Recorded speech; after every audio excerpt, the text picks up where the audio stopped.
One or two of our members is currently out, but we're going to get started. All right.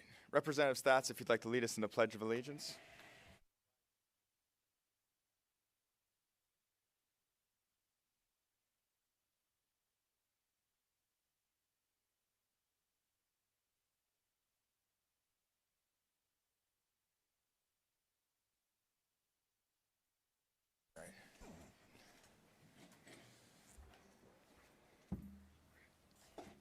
Representative Rowe, if you could start us out by introducing yourself. Thank you, Mr. Chairman. I'm David Rowe. I represent the 85th Legislative District. That includes Snyder, Union, Juniata, and Mifflin counties. Good morning, everybody. Torrin Ecker. I represent parts of Adams and Cumberland County in the south central part of the state. Representative Josh Kale, represent Beaver and Washington counties. Kristen Marcel, represent the 178th District. Everyone's here in my district, so I just wanted to welcome everyone quickly. And my area is Wrightstown, most of Northampton, Upper Southampton, and Warwick Townships. Good morning, everyone. My name is Craig Stats. I represent the 145th Legislative District in Upper Bucks County. I have served on the House Education Committee for 10 years, and I currently chair the Career and Technical Education Subcommittee. Welcome. Good morning, I'm Shelby Labs. I represent the 140th from Delaware and Chester counties. And Representative Casey Tomlinson, if you'd like to briefly introduce yourself. State Representative Casey Tomlinson, 18th District, Lower Bucks County. And Representative Eric Nelson is also joining us online. For all those joining us online, you know the drill, press the raise button, and we will call on you. If I don't recognize you, please shoot me a text or shoot Dan a text. Representative Marcel, thank you for having us here in your beautiful district. If you'd like to give brief opening remarks, the floor is yours. Thank you, Mr. Chairman. Good morning, everyone. Thank you for joining us today. It's an absolute honor to welcome you to today's policy hearing in my district and to have the opportunity to showcase the incredible work that's being done by Midwest Institute of Technology, Council Rock, and all the local school districts. As a former school board director for both Council Rock and MBIT, I am pleased to have our administrators, school board representatives, and local businesses here today to share how they provide a great education to their students. To share how they provide great education to their students, helping to support our community's workforce and economy. More and more students are recognizing the value of pursuing careers in trade and technical fields. MBIT is doing remarkable work in training and preparing our students to be productive, successful members of our workforce, and I'm proud to support their mission. I want to send my sincere thanks to MBIT for hosting us today. Your commitment to our students and community is deeply appreciated. Thank you very much, everyone, for being here. I look forward to the insights and discussions that we'll have today. Thank you. Thank you, Representative Marcel. We've also been joined by Representative Hogan. Thank you for being here, Representative Hogan. Public education is something that our caucus takes very seriously. Over the course of the last couple of weeks, and really over the course of the last year and a half, we've been doing a series on public education, looking at school districts that have really been doing a good job, looking at school districts that need particular types of help, and trying to form a policy agenda around those that are doing things the right way and providing the best services for our kids. That's really what the whole process is all about, is our students and getting the best for our students. I got to say, it must have been about a year ago, Representative Stats and Representative Labs, we did a hearing in Upper Bucks, is that right? And the text up there was phenomenal. The school up there was very impressive. I want my children with me. I'm looking forward to hearing about what's going on here. So today we have two panels. Our first panel, we have a total of 6 testifiers. The first panel will provide insight into what Council Rock School District is doing to provide a great education to their students while respecting the taxpayers. The second panel will provide insight into the value of Middle Bucks Institute of Technology and the value of providing to their students and our future workforce. Each testifier, if you could, keep your testimony to 3 to 5 minutes. I've never gaveled anything out, but we do like to keep it within 3 to 5 minutes because we want to ask questions, and a lot of us will have questions after, and we can open it up and have a conversation. That also is helpful for us to get that information as well. Our first panel, the Council Rock School District panel, we're going to have Michael Roosevelt, a member of the Council Rock School Board, joining us here. Thank you for your service. The school board is not the most, it's not the easiest job in the world. It's certainly one that it always seems like any decision makes somebody upset at the school board level. So thank you for doing what you do. And also joining us is Dr. Andrew J. Senko, the superintendent of Council Rock School District. Dr. Thank you for being here. Mr. Roosevelt, the floor is yours. Sorry about that. Thank you. Thank you very much for inviting me to testify today. I appreciate this immensely. I want to thank all of you for coming here as well. I want to thank your interest in your service on this panel of the House Republican Policy Committee, and obviously Representative Kristen Marcel for inviting me to testify today. It's an honor to serve Council Rock community and my constituents within the school district, along with Northampton Township each day. I'm happy to share the great work we do for our students each day. I've been on the Council Rock School Board for almost 3 years. And came into office at the tail end of the pandemic, when the board was faced with learning loss And how we could support our administration, students, community, and return to normalcy. Our board was focused on how to help students Each and every day, and each decision was tied exactly to how it benefits students. This is why I was pleased when Dr. Senko came on as superintendent. He was sitting next to me. He created a new motto for the district: students first, always. That helps unify us around the issues that's most important for Council Rock with students. Thinking of students first is how our district decided to add a 5th special for elementary school, the STEAM program, which I was happy to work with Kristen Marcel at the time on the board when the board, and along the rest of the board. The high school science teachers came to the board and asked us to consider STEAM special for elementary students because they wanted children to be exposed to concepts at a younger age. So by the time they reached high school, they'd be more prepared for the science curriculums that they would face. While Dr. Senko can share more about the program and how it's implemented, I've heard a lot of positive feedback from students who benefited from the new special, and some elementary students that have shared this with now it's their favorite special. Another creative program that I'll briefly touch on, since Dr. Senko I expect will spend some more time delving into more details, is the Knights for Knowledge program. As I mentioned earlier, I joined the board at a time when we were looking at ways to help the learning loss and lower declining and lower test scores for many of our students. A lot of them were struggling with getting back to education, struggling to try to how to move forward in the manner that they were previously accustomed to. This is very similar to a lot of other areas in Pennsylvania, dealing with the pandemic and how to learn in your bedroom, away from your peers, and away from your teachers just looking at a screen. So it was wonderful that we were able to use the ESSER funds that were provided to the district to create an evening tutoring program for math, is where it started across the district, to serve students who were struggling or just wanted more assistance. Dr. Senko can speak more about the program's implementation and its cost. It was a very successful, low-cost program and had tremendous benefits to our students. Hearing a child come home to their father and say that they enjoy school or they enjoy that tutoring program, I think is probably the highest gauge that it was a success. But seeing their scores increase is just what's the icing on the cake. Finally, I wanted to mention Council Rock is in its second year of offering a senior property tax relief program that my board colleague Joe Hidalgo worked very hard on, and I supported as well to get it started. We all know how difficult it is for seniors to pay property taxes in our area. I heard this a lot when I step out into the community or knock doors. They're very concerned about how they're going to continue to stay here. So this was a wonderful program as a start to assist them. The program is a property tax rebate on top of the one that the state provides, meaning that if a senior qualifies for state property tax, they also qualify for the district property tax. They receive this rebate on top of the one from Council Rock. Again, Dr. Senko can share details on how that program has been implemented and how it's going so far, but I know it's been a popular program with our seniors. Again, I appreciate the opportunity to talk about the successful elements of Council Rock School. I'm proud that we're able to provide a strong education to our district students while also focusing on fiscal responsibility and using our taxpayers in a responsible way. Maintaining a predictable and consistent tax rate has also been a success. The Council Rock School District is provide below Act 1 and able to accomplish all of this with that, so I appreciate it. So thanks once again for allowing me to testify, and I look forward to answering your questions. Thank you. Dr. Senko. Thank you. Thank you, Mr. Roosevelt. Good morning, distinguished members of the Policy Hearing Committee. My name is Dr. Andrew J. Senko, preferably I go by Andy. I'm the superintendent of the Council Rock School District.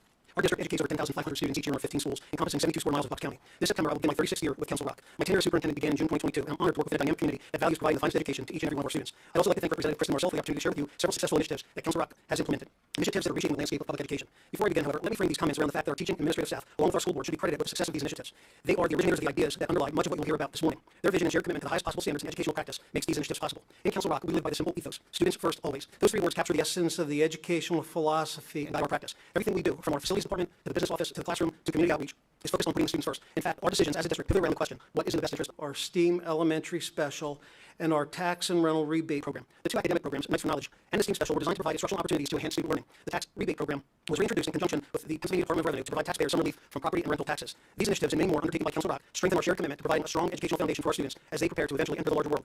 As you likely know, the disruption of teaching and learning around the pandemic was felt in classrooms across the country. This interrupted learning created gaps in content knowledge, which is a critical element necessary for student progress. Whatever the cause, in the fall of 2021, teachers and parents observed a noticeable learning gap that was reflected in both classroom assessments as well as standardized test scores. While pundits sought to assign blame, Council Rock instead took action. The result was Nights for Knowledge, an innovative approach to providing remediation support for students in grades 3 through 8. Nights for Knowledge kicked off in January 2023. The program was scheduled to last through the spring and focused specifically on reinforcing math skills. PSSA and Keystone review sessions were added. Many students were recommended to participate in this program by the classroom teacher, and others joined the program by choice. No child was turned away from Nights for Knowledge, and the 275 students registered that year. Weekly classes were held in the early evening and taught by Council Rock staff. Details of curriculum, scheduling, and instruction were developed in-house, and both general education and special education best practices were employed. SAGE, the Senior Adults for Greater Education, offered to help students with practice and by facilitating small group work. Students from our advanced high school math classes also participated, supporting teachers and students where needed. The program was offered for students in grades 3 through 6, grade 9 and 10, and in year 2, 491 students participated. The result was an effective, valuable experience for students that not only impacted their understanding of math, but also reinforced the content knowledge being taught in the regular classroom. In fact, teachers of Nights for Knowledge participants began to share that they noticed a difference in math confidence and equity among students who participated in the program. One unintentional but significant benefit was how generously the Council Rock community joined together to help support students. I'm not sure what had more impact, the learning or the sense of community that was fostered. In January 2024, Nights for Knowledge expanded to include literacy.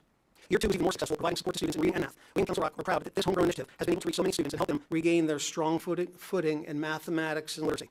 In June 2022, when I was appointed superintendent, one of the priorities my administration tackled head-on was adding a STEAM Special to the elementary rotation. That year, our school board had wisely voted to add STEAM, science, technology, engineering, art, and math, to the curriculum for students in grades 1 through 6 beginning in the fall of 2022. STEAM, because it borrows from so many diverse disciplines, is an opportunity for students to solve real-world problems using the engineering design process. One of the features of our program is that it is not a canned curriculum. That is, our STEAM curriculum has been crafted by our STEAM specialists and is unique to Council Rock. At present, STEAM is taught in our 10 elementary schools to more than 5,000 students, and beginning next fall, kindergarten students will include STEAM and their special rotations as well.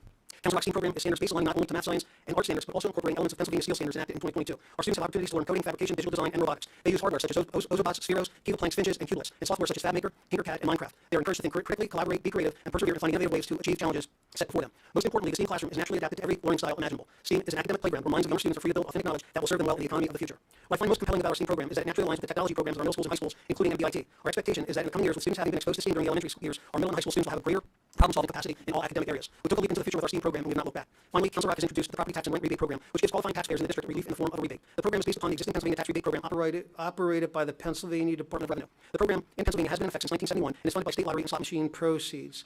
It supports homeowners and renters across Pennsylvania by providing a rebate ranging from $380 to $1,000 eligible for older adults and people with disabilities age 18 and older. In order to qualify for the rebate, taxpayers must meet the criteria set forth by the Department of Revenue and complete a state tax return. Needless to say, there is paperwork associated with applying for the rebate, and many of our seniors need help navigating the application process. Fortunately, we've been able to partner with area legislative offices to help our citizens with their applications, answer questions, and make sure they have the necessary information entered correctly. Council Rock has conducted informal sessions for the community over the last 2 years where taxpayers can learn more about the program. Providing assistance for this program not only supports the senior population, but it also sends a message that Council Rock values all members of the school community. While these initiatives are highlights of Council Rock's success, they are but a small part of the tremendous effort we put forth each day in the best interest of our students. As the educational landscape continues to evolve, we hope to always be of service to our community, be responsive to the needs of our students and families, and to break new ground in academic excellence.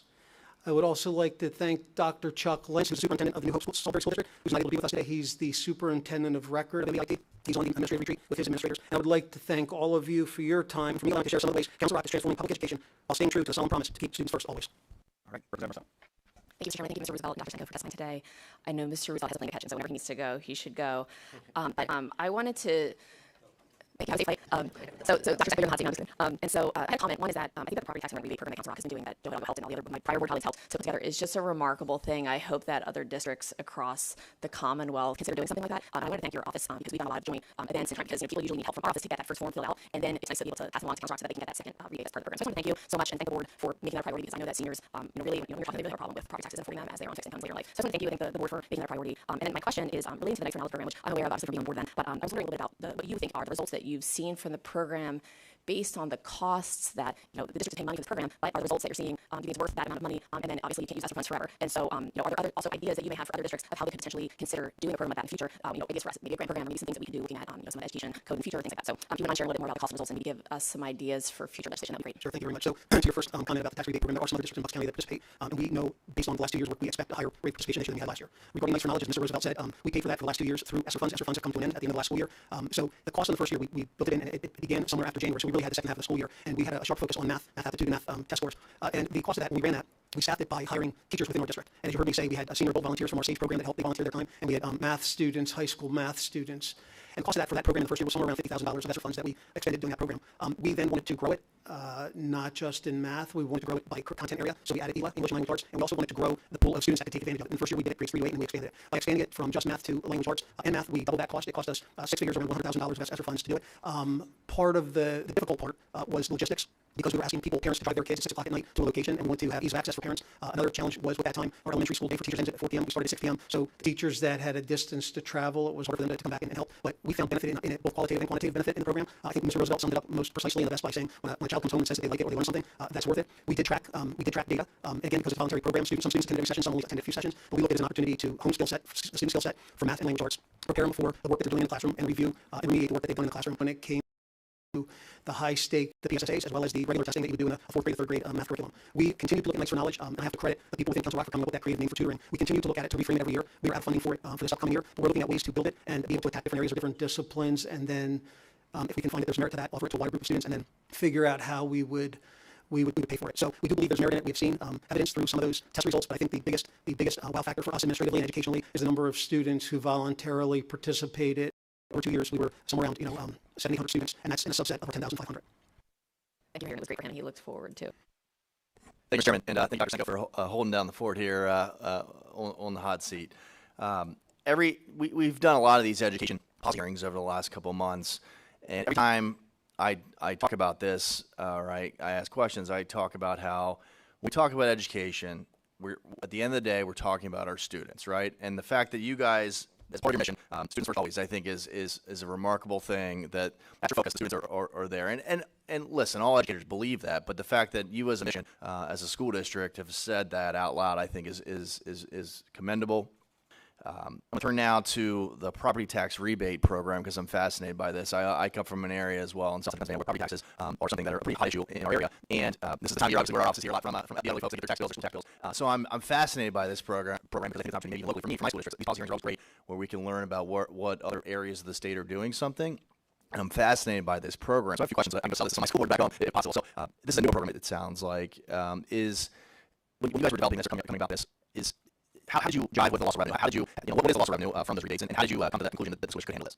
Thank you for the question. So it was brought to us, again, as Mr. Roosevelt said, it was brought to us by another school board member, Mr. Hidalgo, Joe Hidalgo, and he asked us to look into it, and we did our homework. Our business office was really busy with this, and we found that there was a way to do it and offer this program, and understood the qualifiers. so there are certain conditions with regard to age, disability, income, that would predicate someone being eligible to apply for the Pennsylvania rebate, which is mandatory to have completed before you can take advantage of the Council Rock School District rebate. Because there is an income limit, we don't know what all of our community members' what their income is, but we were able to use some data to determine that we believe that there are a certain number of people under that annual income threshold, and we built a model based on if every one of those families took advantage of it, what would that cost the school district and the board. And we said we believe we have roughly 400 families within the boundaries of Council Rock that may qualify, and we would like to propose offering a 75% tax rebate on behalf of the district. We budgeted $250,000 for that, the first venture into that, and not a whole lot of people took advantage of it. And that is similar. I referenced another district earlier that I think less than 10% of the available people participated. Because of that, and because we're trying to grow this program, we continue to go out to our libraries and our senior centers, and we partner with some of the people sitting up there with you in their offices, and some people that aren't here today in their offices. And then this year, because we've been tracking the numbers, we did the same procedure, but rather than asking our board to reimburse our low-income taxpayers 75%, we asked for 100%. And once again, we budgeted around the $250,000 mark. Last year, we spent less than $50,000. And another challenge with this program, we have advertised it everywhere you can imagine, from social media outlets to the old-fashioned newspapers to putting flyers up. And the hard part is to try to make sure we get the information to all the seniors out there that may struggle with, online, and they're not getting social media, and people aren't reading newspapers today like they used to. So we continue to look for ways to do that, and we have asked our community, and we've asked those folks who have come to our public presentations to make sure they spread the word. Well, I appreciate that, and I think it's an incredible program. And every year in our office doing the state, we have new folks every year that probably have qualified for years for property tax rebates that just realize or learn about it, and I think getting that word out is really important. But what you guys are doing at the school district, I mean, it seems pretty. It's not very cost prohibitive. I think it's an incredible program and something I'm going to take back to my district, and I appreciate your testimony. Representative Hogan. Thank you, Mr. Chairman.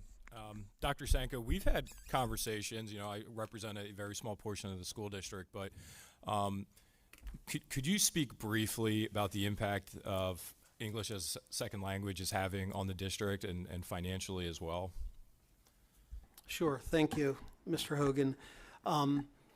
So in Council Rock, and we're not like any other district in the county, we've seen this countywide, that particularly with what happened in the Ukraine, we have seen an influx of English language learners. They are students who do not possess English as their primary language.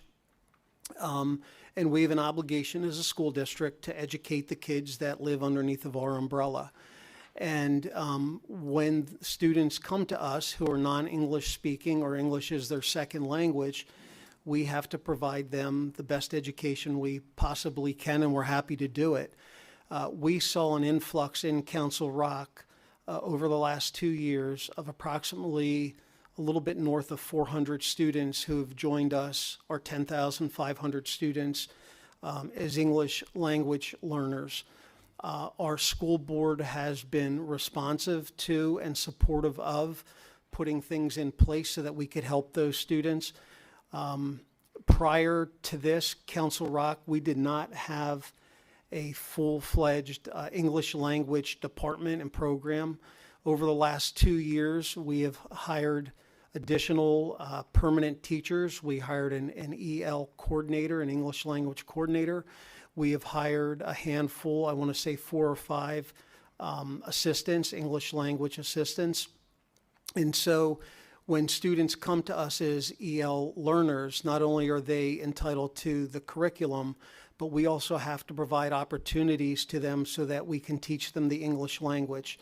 That doesn't take away from where they may need help in math and social studies and science. So we've seen an influx not just in Council Rock, but across the county and the state. So how can we help as legislators with that? I mean, obviously the cost is one part of it, but is it also certification for these instructors? Is it maybe a new grant program? Thank you. There is an EL certification that PDE has. But where you can help, I heard Ms. Marcel and Mr. Hogan mention grants.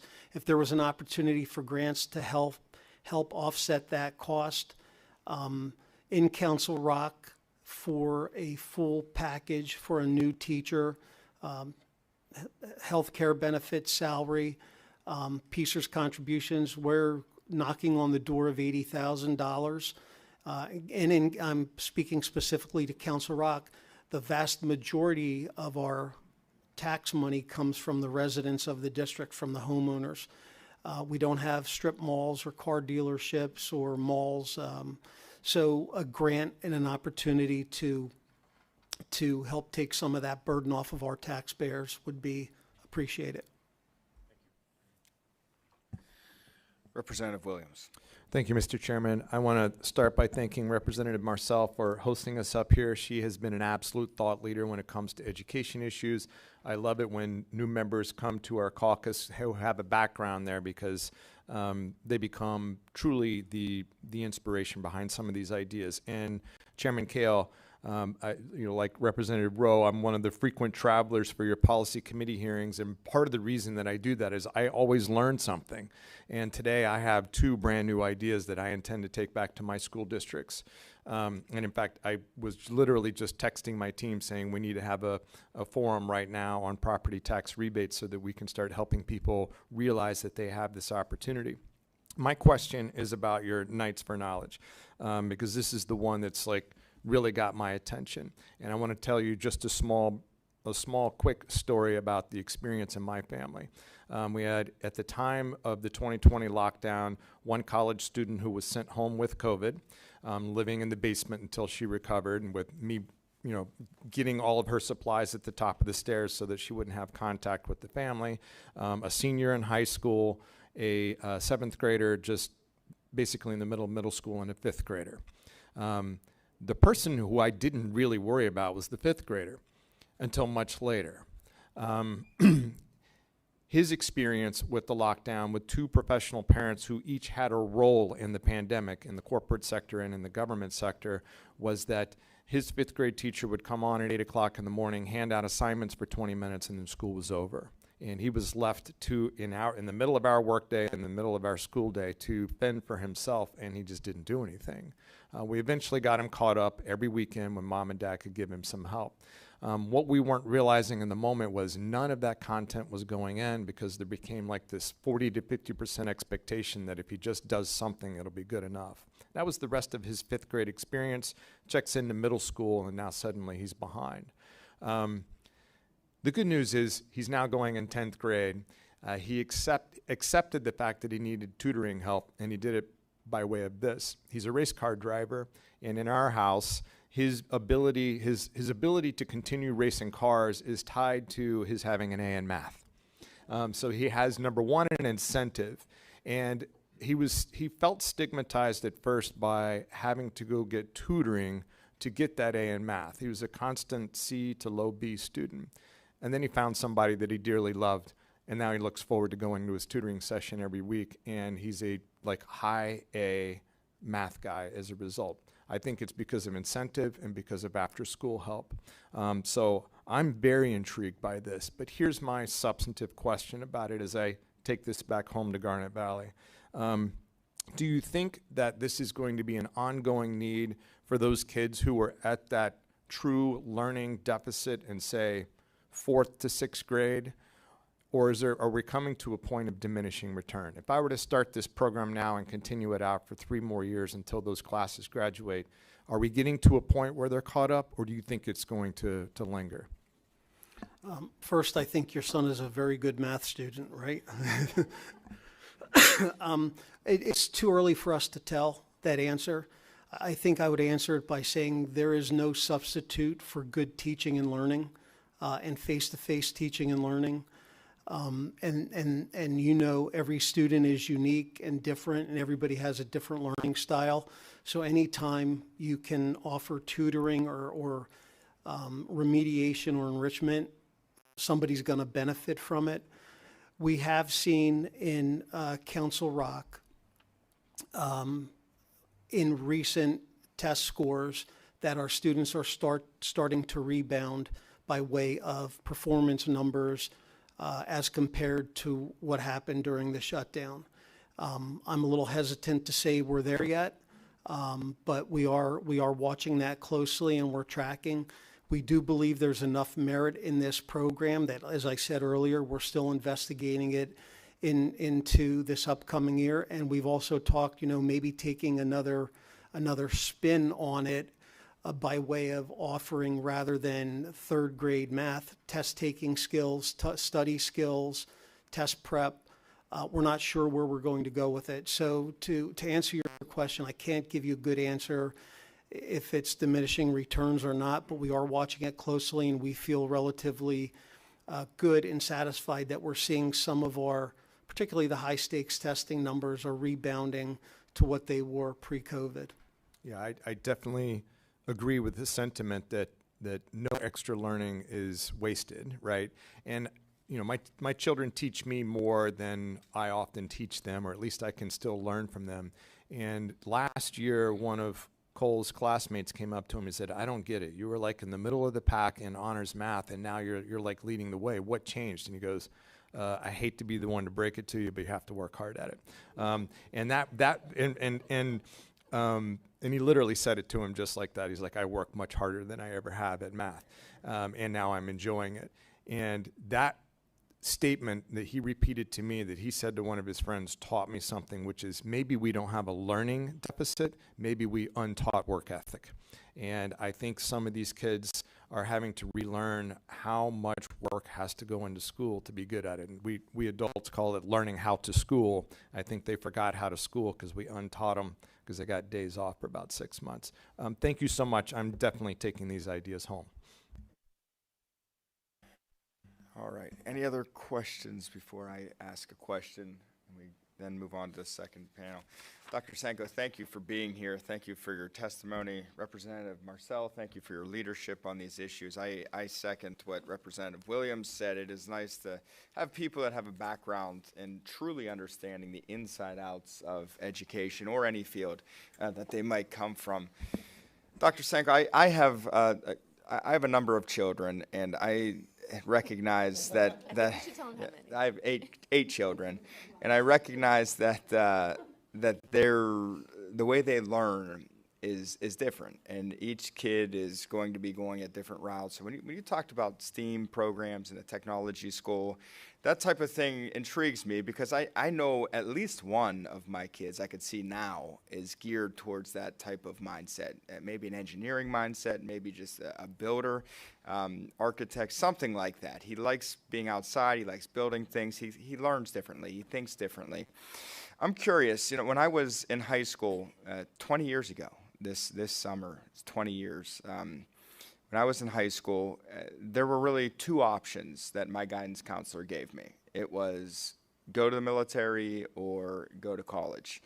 And I struggle with this myself now with my own children, because we go around the state and we hear all of this talk about the demand for blue-collar jobs, demand for jobs that are don't require a 4-year degree. They're becoming more technical, so maybe some sort of training is required in it from a technology standpoint, but they don't require the traditional 4-year degree. Yet, at the same time, my presupposition for my children is you're going to college. And it's just because that's kind of what was drilled into my brain. And I know it's not right from a statistical standpoint or from a needs of the Commonwealth standpoint. I'm curious, does your program at the technology school, does it, or within your high school, do you guys work with local companies and place people, potential graduates, with local companies or other companies, or is it just more or less placing them in higher education? Thanks. So there's a lot to that question, and you're a busy man with 8 children. So as I said, the STEAM program in Council Rock is at the elementary level. Long before we had that program at the elementary level, definitely when I was in high school, but probably when you were in high school too, we had things called like industrial arts and home ec, and all those things have changed. Now it's family consumer science, and it's not industrial arts anymore. So at our secondary level, we've been offering kids STEAM opportunities by way of class and by way of experience through clubs. One club that comes to mind, we have something at our high school called the Hunch Program, where kids volunteer after hours and they work directly with NASA to create underwater or in space robotics, and they have competitions. So the way we see this STEAM program is that the current last year's sixth grader, when they go to seventh grade, because we break at grade 6 and then 7, they're going to be better armed to go into seventh grade and expand that program. And then when the students leave eighth grade and go into the high schools, they're going to be able to expand that program by way of content knowledge and creative problem solving. And so we do a little bit of everything that you said. We unofficially partner with some companies. We have students that are already out to their own credit, getting Microsoft certifications, not even being part of the school district. We have students who are producing videos and TV shows. So you will learn a lot more when Dr. Covell talks to you about the program right here at MBIT. Our students bring those skills from underneath the Council Rock umbrella into the MBIT underneath this umbrella. But we do partner the Bucks County Intermediate Unit that really is our touchstone for the 13 districts in the county. They have a program where our districts can partner with local businesses. And, you know, I think about all those things and the stuff that we read. You know, they talk about young people entering the workforce will have 5 different jobs between employment and retirement. And some of those jobs, we don't even know what they are. And that's why the critical thinking and the creative problem solving and the relationship building is so important. And that's some of the open-minded creative thinking we aspire for in our STEAM program. And I think of one student I had. I was a principal of an elementary school, and Dr. Covell just had him here last year as a graduate.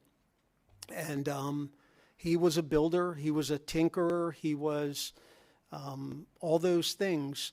And he won a state competition, I think a $500,000 scholarship coming out of MBIT, and he's in the auto mechanic world.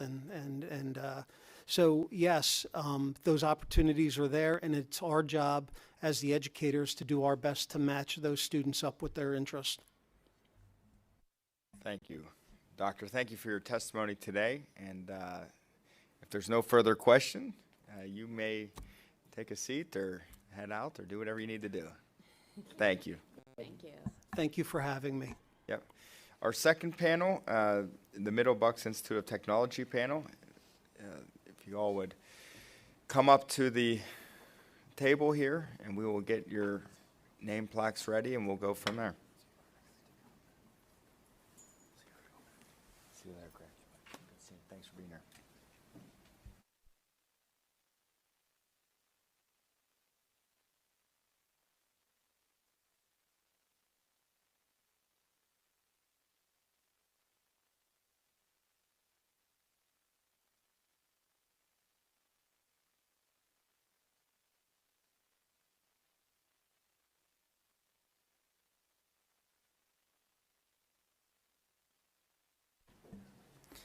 For this panel, we have 4 testifiers. Our first testifier is Dr. Mark Covell.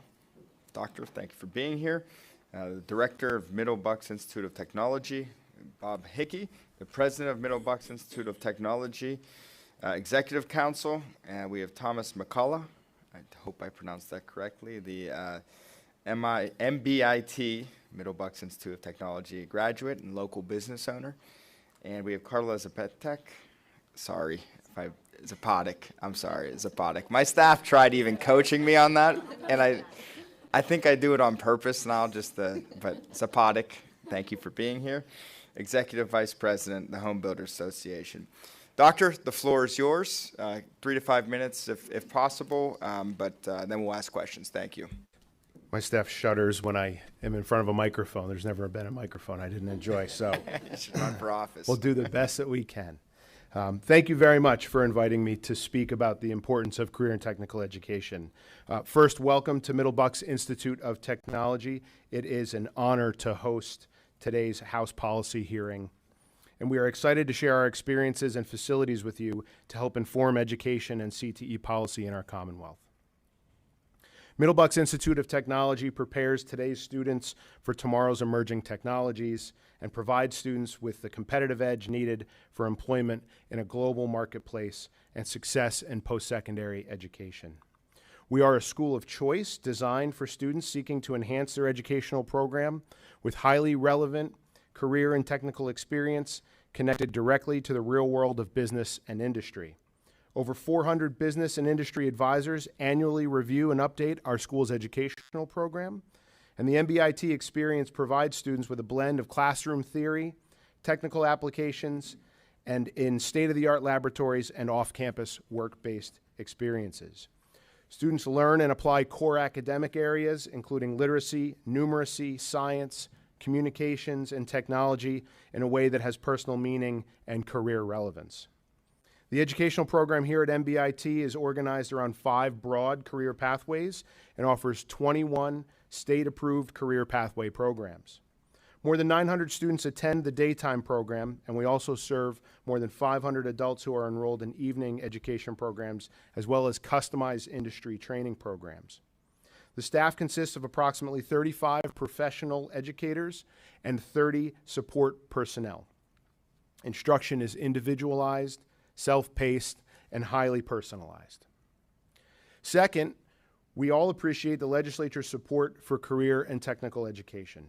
As you know, career and technical education is an integral part of the state economic and workforce development system and a critical pathway for those in Pennsylvania's public education system, which serves secondary students and adults. At MBIT, we are seeing record interest in our school, record enrollment in our programs, and record achievement from our students. We are seeing the highest NOCTI scores in nearly 10 years, with 89% of our students achieving competent or advanced on their end of program exams. And we recently inducted more students into our National Technical Honor Society than ever before. We know that career and technical education must serve the needs of business and industry by delivering programs that meet national skills standards and offer recognized credentials. I'm proud to share that students at MBIT completed 1,881 Pennsylvania Department of Education industry-recognized credentials in 2023-2024. We work closely with businesses in our communities to ensure that our curriculum reflects their needs so our students can fill jobs and build careers in our communities. We also work closely with our legislators to provide input on policy and discuss funding needs. We appreciate your responsiveness and know that you prioritize workforce development and career and technical education. Today's hearing, hosted by Representative Marcel, she's a champion of career and technical education. As a former member of the Council Rock School Board, she served as a member of our Middlebucks Institute of Technology Executive Council. She has been and remains a fierce advocate for career and technical education and was a strong voice in supporting additional funding in the most recent budget. According to the funding letter she and her colleagues authored to support CTE, quote, investing in CTE is not just an investment in our students and workers, but in the future economic vitality of Pennsylvania as a whole. I could not agree more. Thank you for hosting the hearing today, Representative Marcel.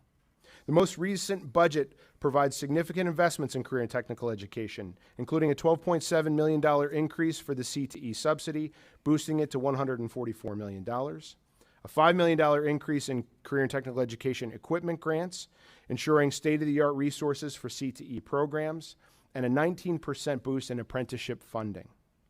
In fact, Middlebucks Institute of Technology is leading the way with 68 students in registered apprenticeship programs through the PA SMART grant, expanding career pathways in carpentry, electrical, HVAC, plumbing, and welding.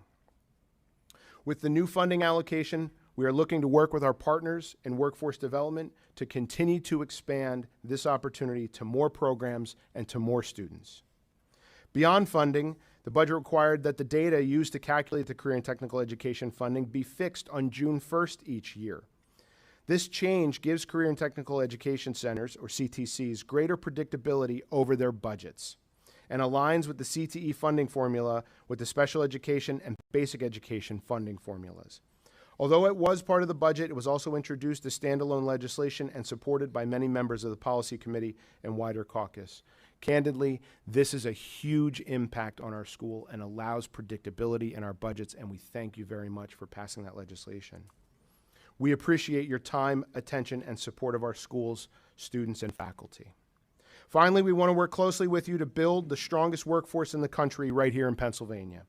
We believe all citizens have the right to quality, affordable, accessible career and technical education.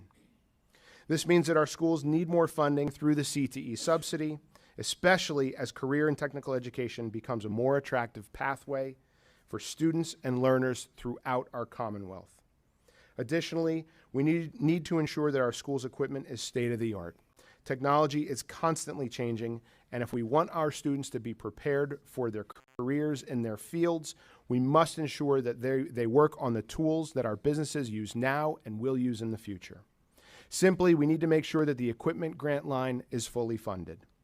Last, we all need to work together to reduce barriers and provide incentives so that educators, more educators, especially those with career experience, can join our classrooms and teach our students. The legislature has made strides in credential changes, but we must do more to maintain a strong pipeline of faculty and educators for specialized fields. Thank you for having us today. We're proud to host, and we're proud to answer the questions that will help you craft policies and strengthen and improve our CTE programs to make them more responsive to the needs of business and the workforce. Thank you. Mr. Hickey. Good morning. It is my pleasure and good fortune to be a small part of this hearing. First, I would like to thank everyone attending for their dedication to educating today's youth. This includes school administrators, legislators, fellow presenters, and guests. A special thank you to Representative Marcel for hosting this event. Kristen has become a good friend through her mentoring of me in my new role as a school board member at both Council Rock and MBIT, which has led to this privilege today.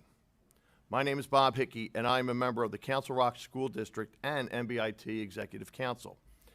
It is through this collective effort that we can achieve two goals. And borrowing from both the Council Rock and MBIT mottos, they are students first always and preparing tomorrow's workforce today. Dr. Sanko and Mr. Roosevelt testified today on behalf of the important strides Council Rock is making in regards to moving our district forward educationally. This is especially true as we continue to dig out from the negative effects of COVID and its lockdowns. Dr. Covell, he extolled the virtues of MBIT and its many offerings. Mr. McCullough, he will relay his own personal narrative.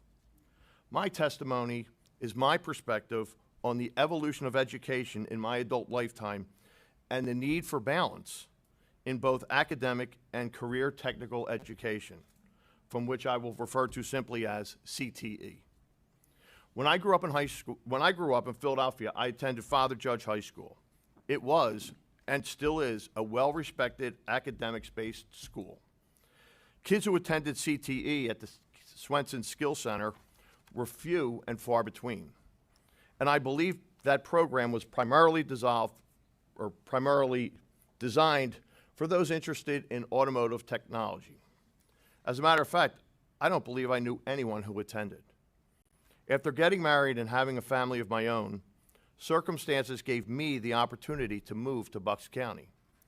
My wife and I specifically chose Council Rock for its exemplary academic standing in the state.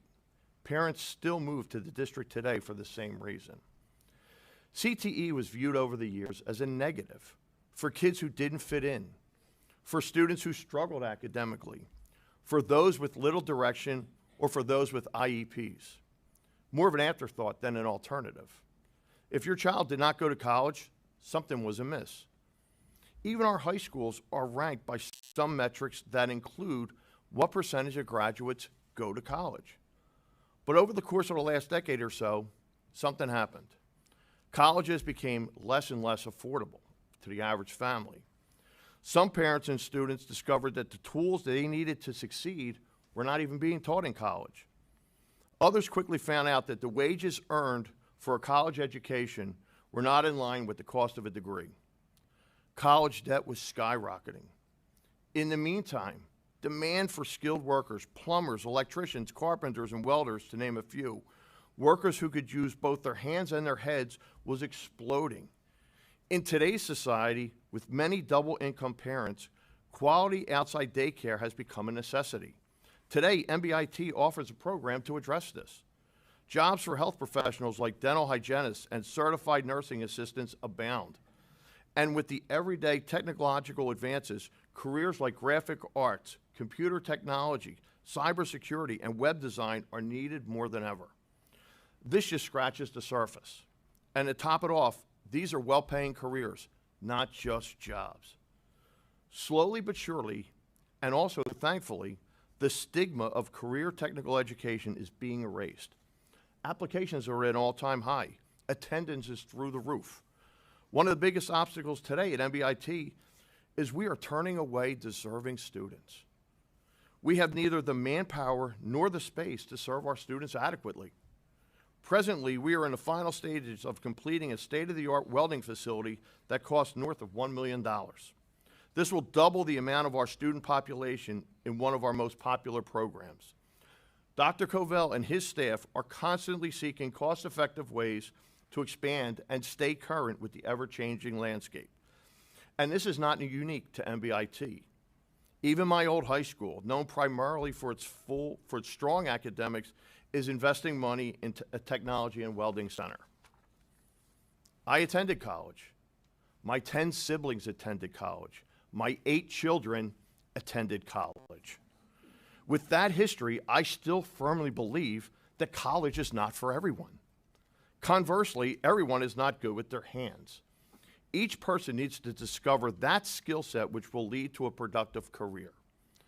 In some ways, my current role is a microcosm of our educational system today. I need to be a proponent of both academic excellence and technical expertise, providing each with what they need to succeed without doing so at the expense of the other. Your roles as administrators and legislatures demand the same balance. I thank you for your efforts in striving for this goal. Your presence today speaks volumes as to your dedication to our students today. Thank you. Mr. McCullough. Good morning. I want to thank Representative Kristen Marcel for inviting me to share my experiences related to MBIT and how my education here has affected my life.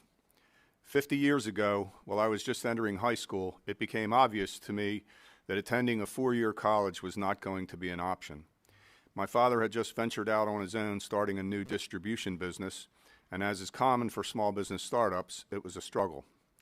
My father expressed hope that someday I might join him in this business venture.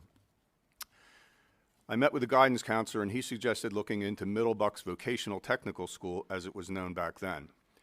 He told me there was a new program called Design Technology. This program involved mechanical drawing and drafting. There was also a great emphasis on math, particularly advanced geometry. He arranged a tour for me, and I decided to enroll. In 11th and 12th grades, I attended my home school, William Tennant High School, in the morning and the afternoon session at Middle Bucks. My teacher, Mr. Katz, had worked as an engineer in the space program. He taught us not only how to read blueprints, but also how to draw them. I remember one of his sayings that stuck with me was, when you're building spaceships, 99% right is 100% wrong. I think Elon Musk would agree. The geometry I learned at my home school never made much sense to me. Mr. Jorgensen was my geometry teacher at Middle Bucks, and all of a sudden, when challenged with making accurate drawings of various parts, geometry made total sense. I needed to see a practical application for this to happen. Back then, there were no computers, no CAD systems, no handheld calculators. We drew on drafting tables using a pencil, compass, triangles, a French curve, and various templates. We did all our calculations by hand. Shortly before graduation, a Middle Bucks counselor called me into a meeting to discuss job placement. A company in Philadelphia had called Middle Bucks and explained they needed a layout fabricator. This was a job in a union shop. The counselor arranged a plant tour and interview. The company made me an offer, and I decided to take the job. A week after graduating, I was working full-time, gaining valuable experience, and earning a paycheck with no college loans. It was not an easy job, but it was challenging. The job required hands-on geometry, taking parts on a blueprint, laying it out on sheets and plates of stainless steel so the welders could put it all together. The education I received at Middlebucks gave me the skills needed to be successful in this field. The products we built were flares that go on top of oil drilling rigs.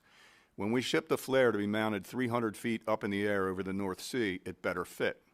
It was my responsibility to make sure we got it right before it left our plant. After 2 years, I was promoted to fabricator grade A. So here I was, at age 20, a member of the United Steelworkers of America and the highest paid person in the entire shop.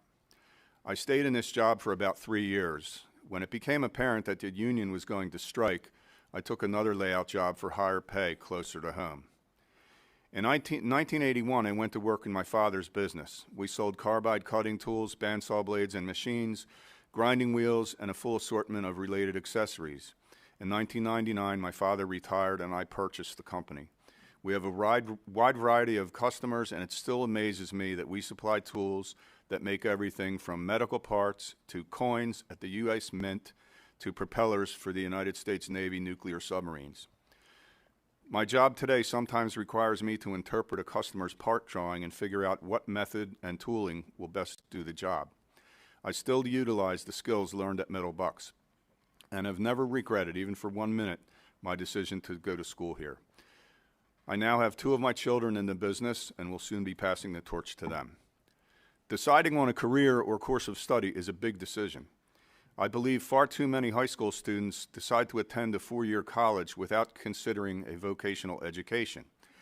So many graduate with debt they cannot pay because they were sold a degree for which no market exists. I highly recommend that unless students have a specific career goal that requires a specific college degree, that they at least take a tour and see what courses and career opportunities technical education has to offer. Speaking to you here today was a great honor. Thank you very much. Thank you. Mr. Patek.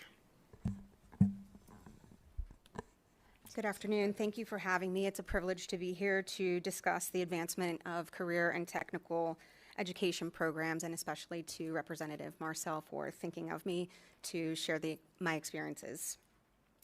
The Home Builders Association is a nonprofit trade organization representing over 500 members in the residential construction industry. Our mission is to build great homes, strong communities, and better businesses. And we accomplish that through advocacy, education, and networking. Prior to my employment with the HBA, I stumbled into the building industry by chance after realizing law school was not my path.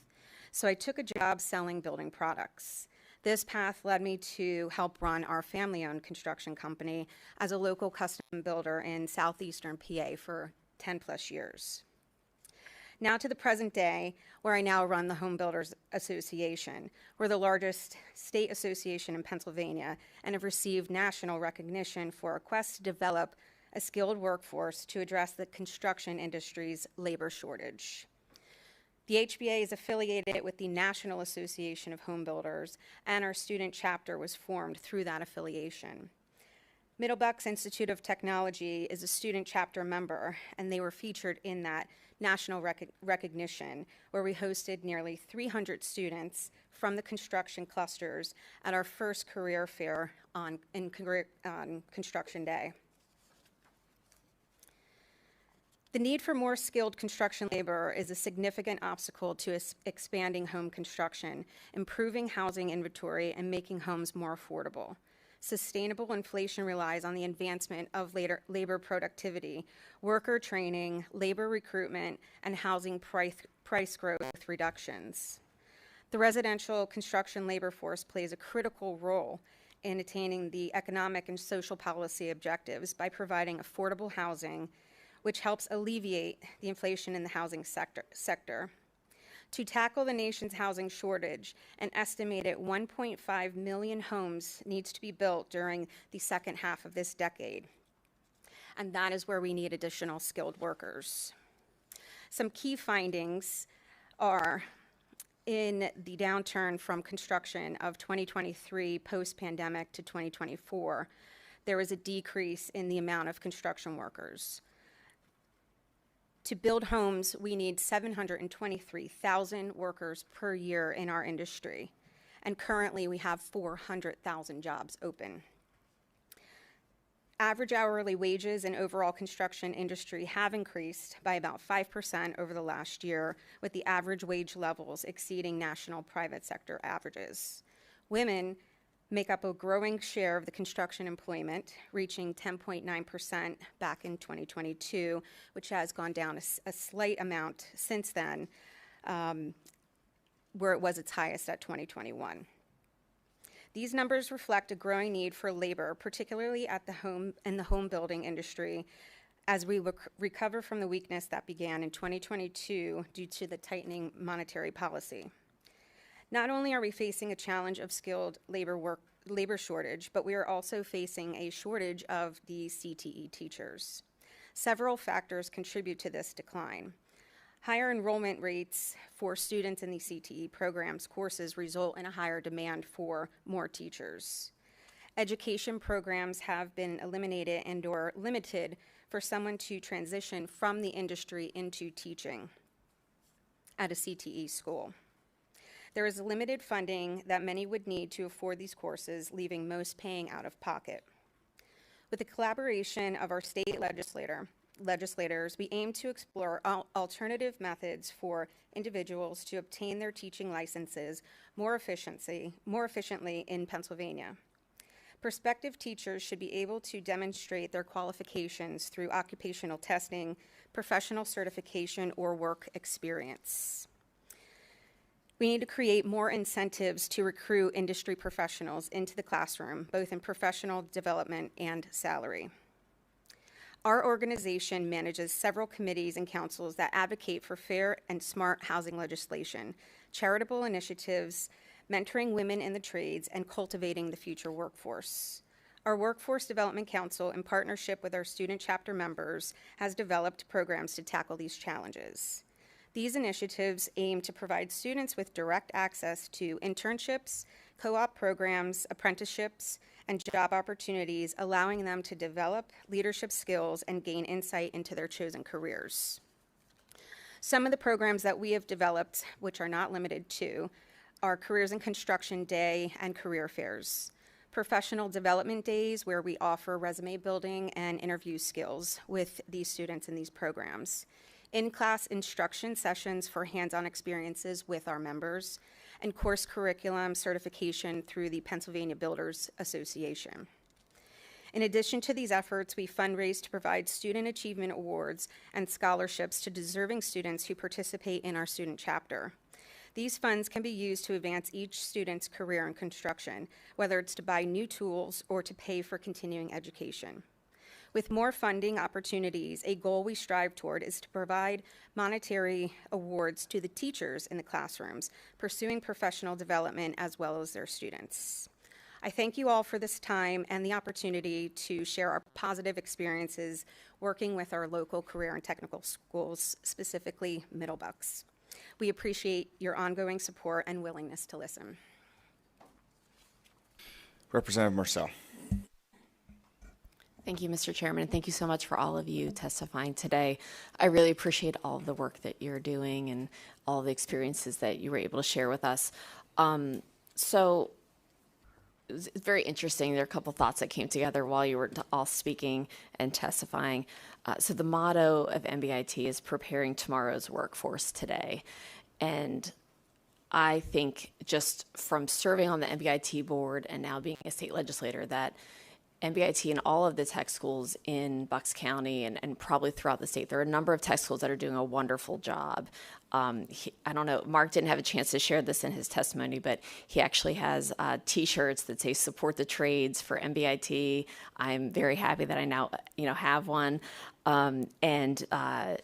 There's also a special MBIT chant that's done at some of the school assemblies and when they're giving awards out. It's a very special community. There's a lot of enthusiasm at this school. And so when we talk about that stigma changing, I think that stigma in a great way.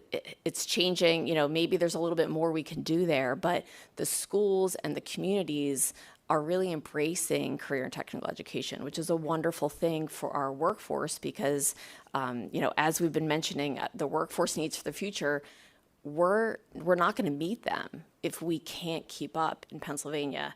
And so my question for you is that, we see the stigma changing. We see that our workforce needs to change. We need to meet, for all of these different, trades positions and different jobs in the future. I don't know about you, but I feel like there is a real sense of urgency that while we're supporting CTE funding and we're doing all the things, Dr. Cavell, that you mentioned, I feel like there's a kind of a larger urgency here that we need to be acting within the next year or two to really put emphasis on making some positive changes in this area, whether it's making it easier for instructor certifications or, whatever it might be. I'm not the expert here, but I think that we really need to prioritize that. And so I'm wondering if you have any policy ideas for us to think about going back to Harrisburg at the end of September, and also thinking about next year when we're in a new session, so that we can really help to prioritize the focus on CTE. We've looked at basic funding for education. We've looked at making some changes through the education code on higher education. But I really think now is the time to focus on CTE and to make sure that we're really pressing forward so that we can meet the needs of our workforce. And so if you wouldn't mind just sharing any thoughts you have, I'd love to hear them. Thank you. So I appreciate that very, very much. I agree with you. I think that the time is now for some bold action relative to career and technical education. And when I say that, our school is nearly 60 years old here. We have rooftop units that are controlling the HVAC that are all at the end of their serviceable life. There are millions and millions of dollars of just simple maintenance that we could do today that won't increase our enrollment, that won't increase our ability to train a growing workforce, the workforce needs of our country and of our Commonwealth. And so I think it's time to consider what sort of bold action we can take to really invest in what schools like ours need so that we can meet the demands. Mr. Hickey mentioned that most every career technical center in the Commonwealth of Pennsylvania has wait lists to enter their schools. And while that allows us to hopefully find the right program for the right student for the right reason, it also means that there's a potential plumber that is not getting trained. That means that there's a potential welder that isn't working on the Key Bridge right now because we weren't able to have a seat for them. And so when I say bold action, I mean looking at really what it would take to modernize these buildings and meet the demands and the capacity of those schools so that we are able to meet the needs of all the students that want to access this style of education. So that's the first thing that comes to mind. I think that you know this, but I'll say it out loud. I'm incredibly passionate about trying to change the perceptions of CTE. These are not necessarily just blue-collar jobs. These are new-collar jobs. And when we say just, we diminish the work that we do here. This is not just a blue-collar job. This is exactly what our country needs. When we have times of struggle here in our country, we are oftentimes leaning on career and technically trained folks to help us out. When I-95 collapses in Philadelphia, who do we call first? First responders who are being trained in our public safety program. Who do we call next? Folks that are doing those mechanical drawings to help us engineer it. Who do we call next? Folks that are going to drive the equipment or construct the actual repair to build us back better, right? When the Key Bridge goes down, we need welders. We need first responders. We need folks in our culinary program just to take care of the needs of folks. We need our media students who are here as interns this summer and help us on our social media so that we can get our authentic message out. But we need media folks that document the progress. And so these are critical. Whenever this country has been in need, oftentimes it's been career and technically trained folks that are the ones that have to answer that call. And so I think now that perception is changing, I hate to say it, but when we advocated college for all, we may have accidentally been saying without saying trades for none. And now that that's changing, and I grew up in a community very similar to the one in which I serve now. I was a student who met with my counselor, and it was college or work, right? And it was college or nothing in the community that I grew up in. And so now that that's changing, I think we have to be prepared to meet that demand and meet that need.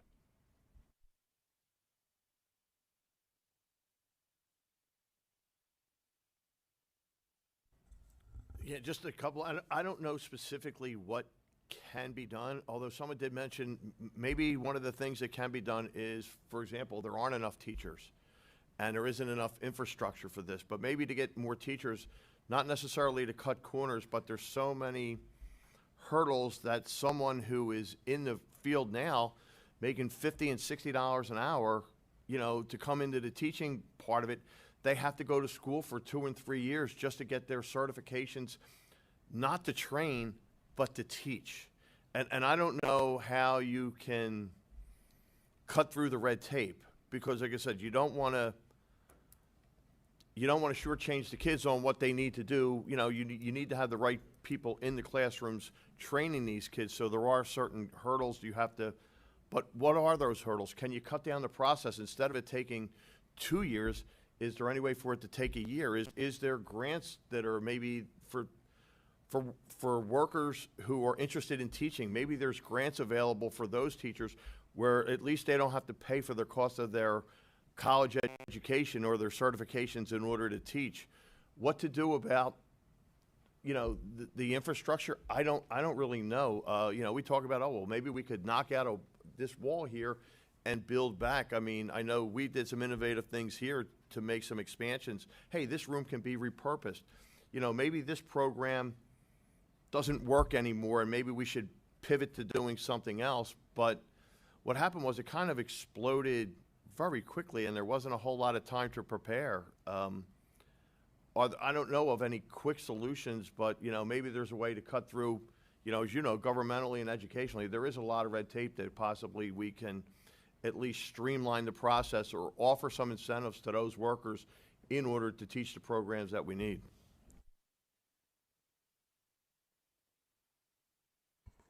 I can only tell you that as a sales company, we sell to a wide variety of customers, like I mentioned, welding shops, fabrication shops, machine shops, along with manufacturers that have their own machining capabilities.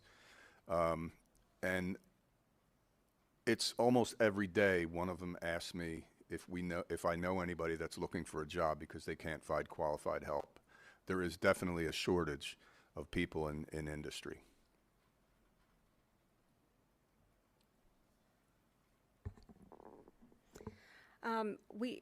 We've been researching several states across the country to see what other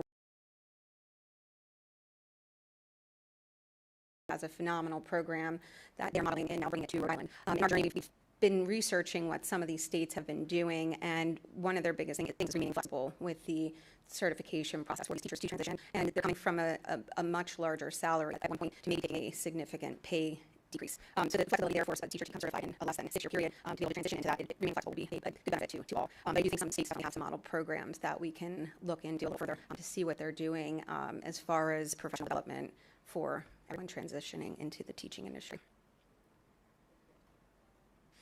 Representative Stats.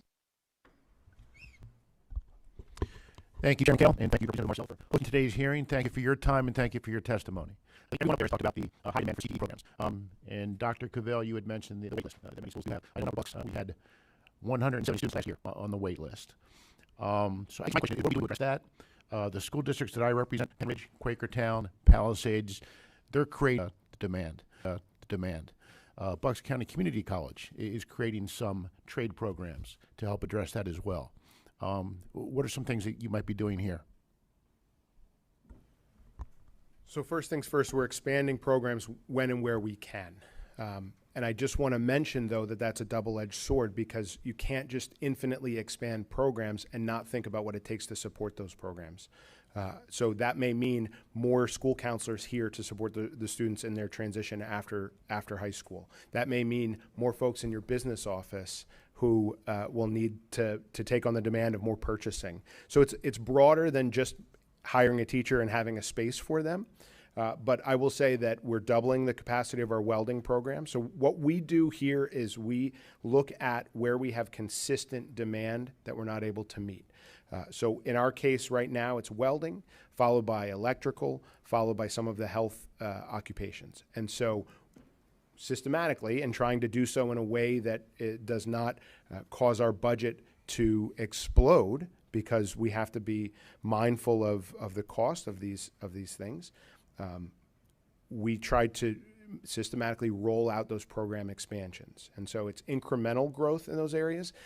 Unfortunately, that doesn't necessarily fix the acute issue of the demand right now, the student today, but it does help to address the future demand.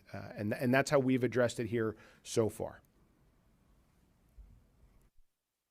Something else I'll just throw out there as an observation. As I talk to friends and neighbors in my district, I hear employers say they can't find workers, and then workers tell me they can't find jobs. So I think that's something we all need to kind of take a look at and make sure we're getting those folks together. But thank you. Thanks again for your time. Representative Labs. Thank you, Mr. Chairman, and thank you all for your testimony today. I have two questions. One, I'll start with Dr. Cavell. So I represent 4 school districts, which send to both Upper Bucks and Middle Bucks Tech schools. So I'm a huge proponent and advocate for, what you do and what you're doing for our students. So thank you. One of the things that you had mentioned was you work closely with local businesses to help form your curriculum, to determine the needs of what the local businesses need. One thing that we talk about a lot up here is not only growing the workforce, but keeping the workforce in Pennsylvania. That's something that's really important. So I feel like that is important in this conversation, right?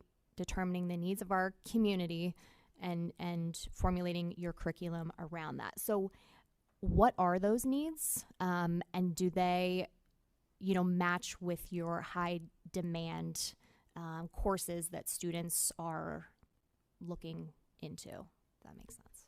So I'll answer that this way, and then let me know if there's a follow-up. So each of our programs must have, so we have 21 career technical programs here at Middle Bucks. Each of those has an occupational advisory council, an OAC. So each one of those OACs meets to advise on equipment and on curriculum. And so it's up to the teacher to build those networks in order to expand those business offerings.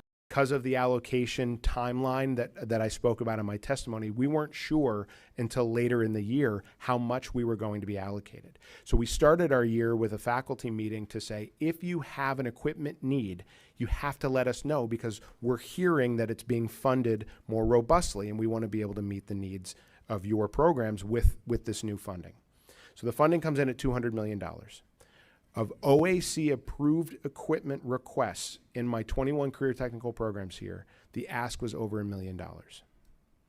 So it will take me 5 years to meet just the current list that I have funded at $200,000 just to get the programs what their OACs say they need right now.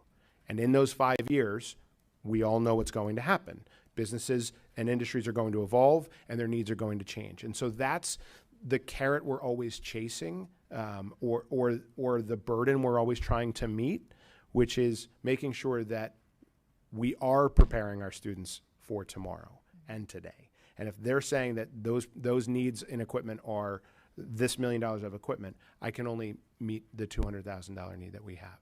So when I talk about fully funding the supplemental equipment grant, those are the very real stories from just this building here that have those significant needs. Of outside childcare. I am a mother of 2 young kids, and I actually co-chair the Early Childhood Education Caucus in the House. So this is something we talk about all the time, the many needs of this area, and really the economic driver that quality, dependable childcare can offer. So you said that there's a program that MBIT offers to address this. Can you just elaborate on that a little bit?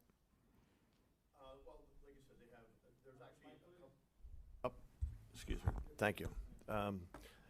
MBIT does offer an early childhood education class. You know, it's one of the programs here where they, they actually take care of children and learn some of the ins and outs of what you need to do.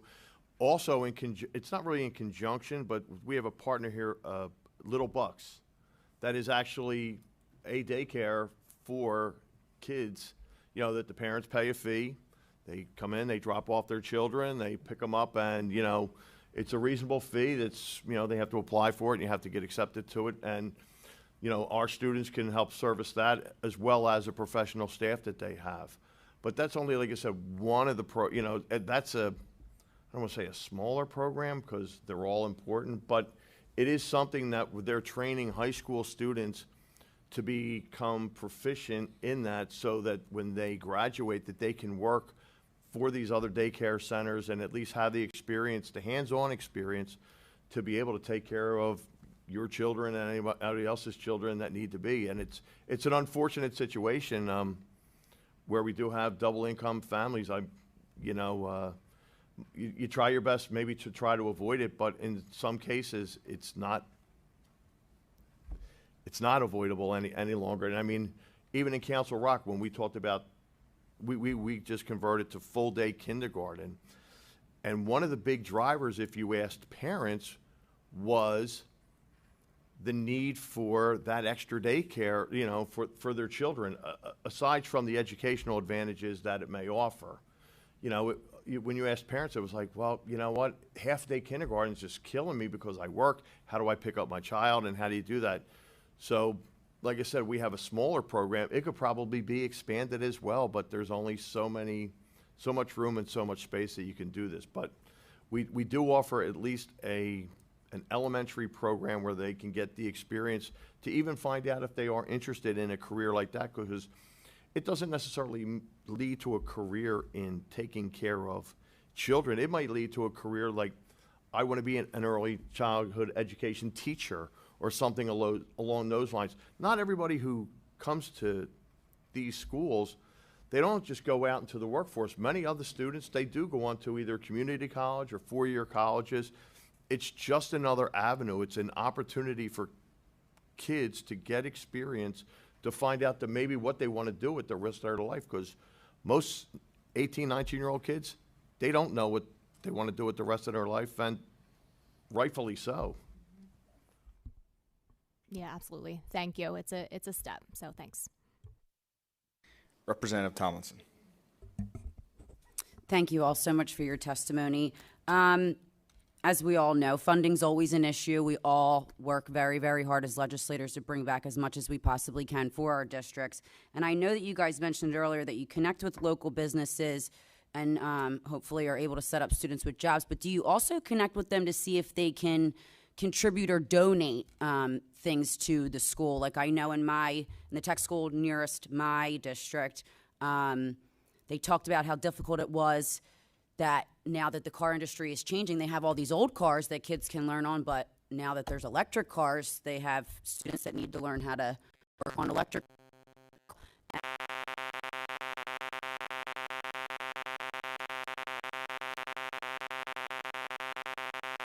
It's certainly something that we make every effort to do. And we do have several partners that are willing to donate and make donations to our school. We received several vehicles from a dealership recently. The community has been kind in donating as well. It's also something that I'd like to be better at and see what we can do. To that end, we just started an educational foundation for Middle Bucks Institute of Technology so that we can focus those efforts even more deliberately to try to fundraise and to try to solicit in a more direct manner for just this Career Technical Center. Wonderful. Well, if there's any way as legislators we can help in that process, please reach out. Thank you. Thank you again. All right. Any other questions before I ask a couple questions? I have a general question to start off with. What does anyone know what the amount the state gives the CTE programs across the Commonwealth? Do you have any idea what the total amount is? I do. It was in my testimony. I believe 147 million. 144. And it was a 12%, $12.7 million increase, which was 12% to the CTE subsidy, boosting it to 144 million. Which that's a a good sized number, but I just we talk about college or nothing. How much do we give to higher education a year? Is it what, 2-point-something billion total? So I think there's some work that we need to do as legislators to do more than just lip service collectively, not anyone in particular, but collectively. So I do think, and I just want to ask this question briefly before we close up.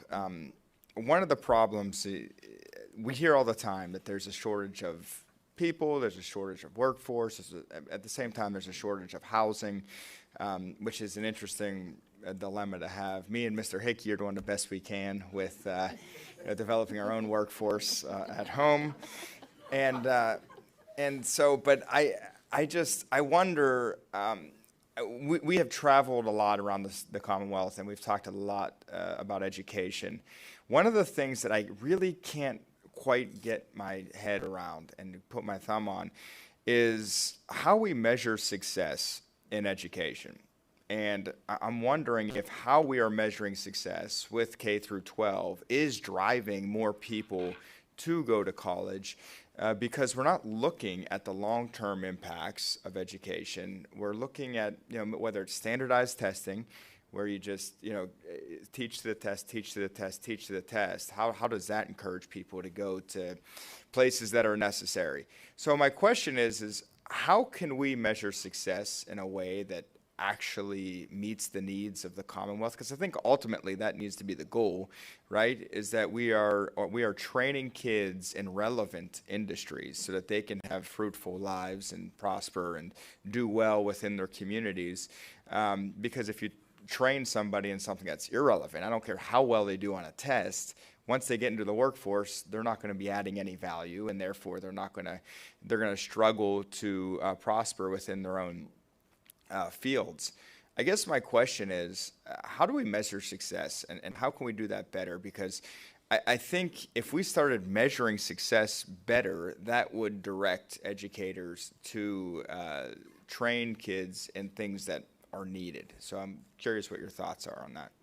Our most recent state level conference for Pennsylvania Association of Career Technology used a statistic that was that 92% of students in career and technical education are gainfully placed. Gainfully placed. And it stuck out because that's not the way that you hear the data measured often. And so when you dig a little deeper, what does gainfully placed mean? Gainfully placed means that they're in a career of their choosing. It means they're in a pathway of their choosing, the military. It means they're in post-secondary of their choosing, 2-year, 4-year, trade school, whatever the case may be. And so I think if we can focus on students doing and following their passion and being able in 5 or 7 or 10 years, being able to have a family sustaining income, I think that would be a metric that we could all lean into, because it can mean different things for different folks. And so I was intrigued by the way that was represented, and I thought that it was a nice way to capture what we're talking about relative to what the outcomes could be.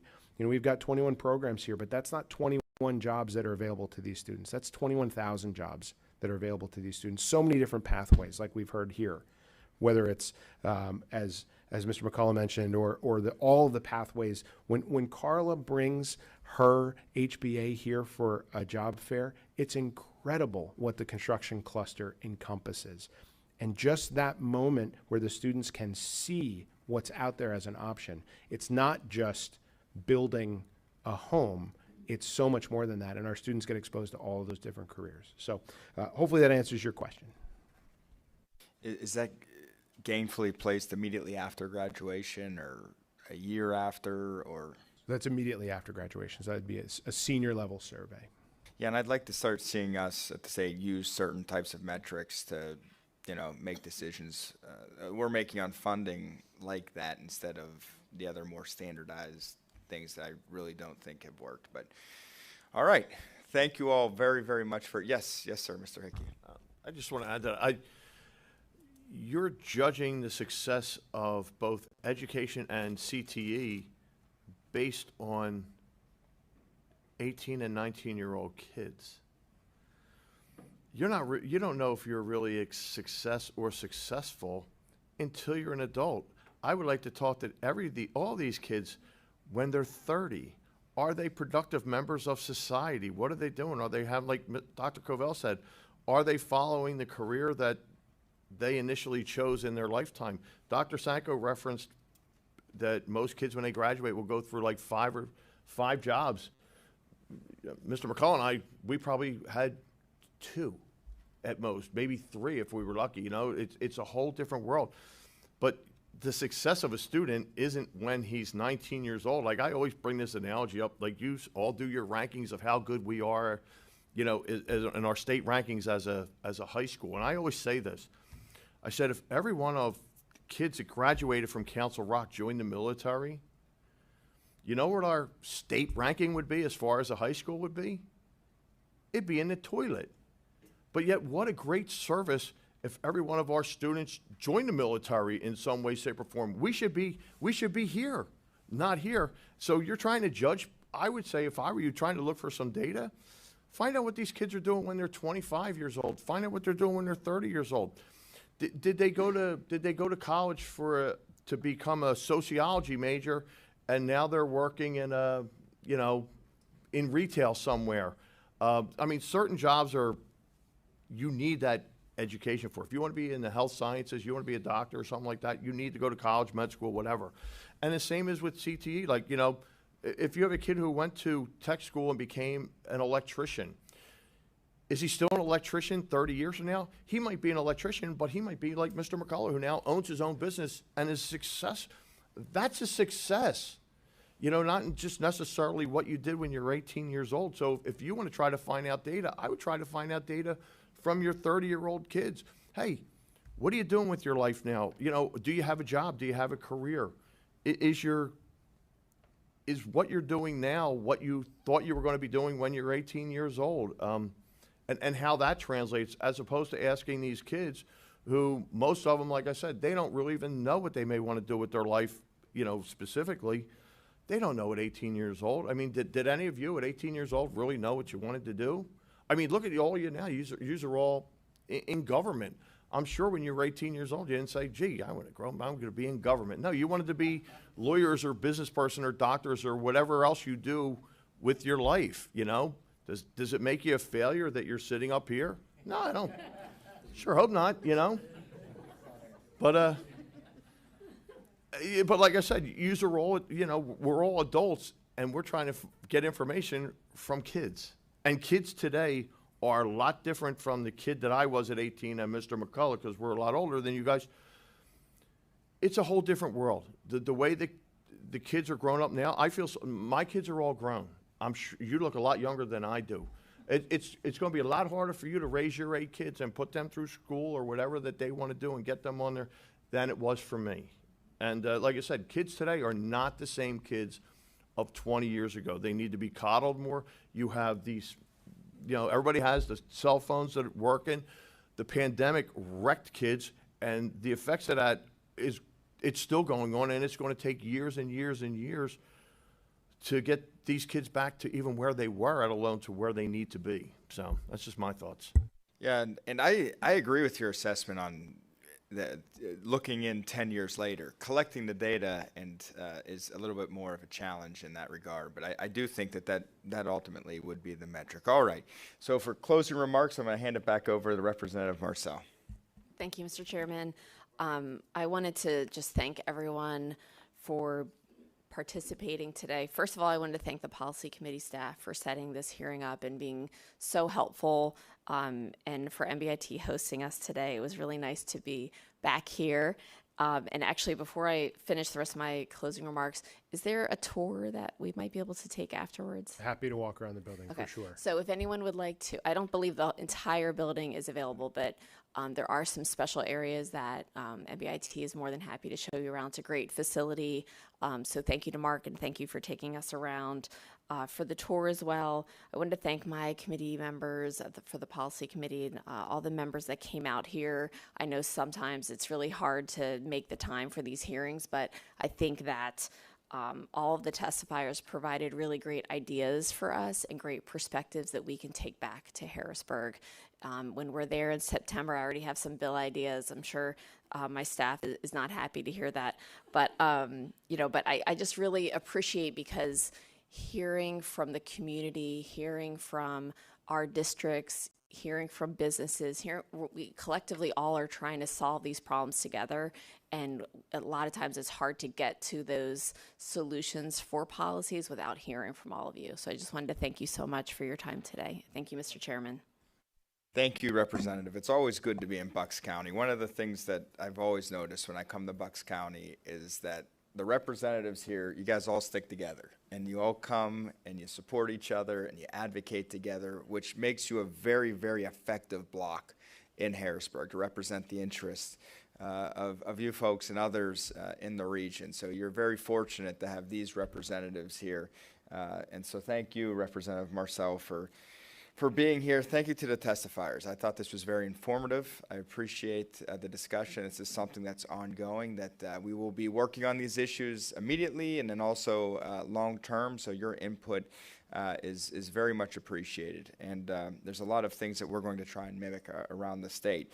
The policy committee will be having our next hearing in September, which I know, I was like, September, that seems like I believe actually Vice Chairman Eckert will be managing that committee as well, so that hearing. So until next time, until our next policy hearing in September, this committee is adjourned.